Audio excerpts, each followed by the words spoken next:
चचा क्षमा करिए मास्टर मम्मा। हाँ मेरे चचा का एक नाते सार भी लगन बड़ा बढ़िया गीत के संकेत करत हूँ माइक वाला भैया तोरे माइक के हवा मार देला सवास कम हो गल कौनो बात हो माई से हार कैले हो विनती कैले हो कहत हता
सवेरे आवे कहलन गांव में, लेकिन पता चलल कि यहाँ पे हमार बिहार हो, हमार बबरू चचा का तो भागल भागल अलन चलो अलन, मुलाकात भी कैलन और बहुत ही कुशल कलाकार और बम्बई के धरती पे प्रोफेसर के पद पे तैनात और हर दिल अजीज हमारे बड़े भैया प्रमोद यादव गायक कलाकार बड़े भैया की ओर से आपके बार बार प्रणाम बा।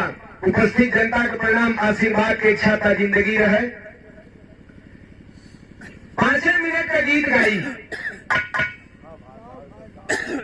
गरमावे वाली बात करते ही कि बस बढ़िया से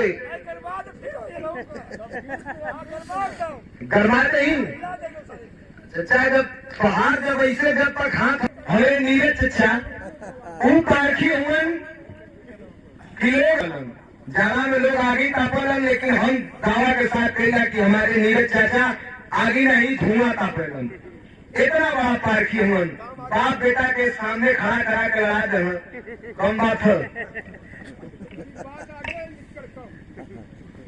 हालांकि ओहू में भी राज है, लड़ौलन का दंगली ना लड़ौलन, ओमन ई लड़ौलन की बपौरा के जितना गुण सहूर है नहीं को सीख ले। बार बार प्रणाम है, उपस्थित जनता के प्रणाम बा। आवा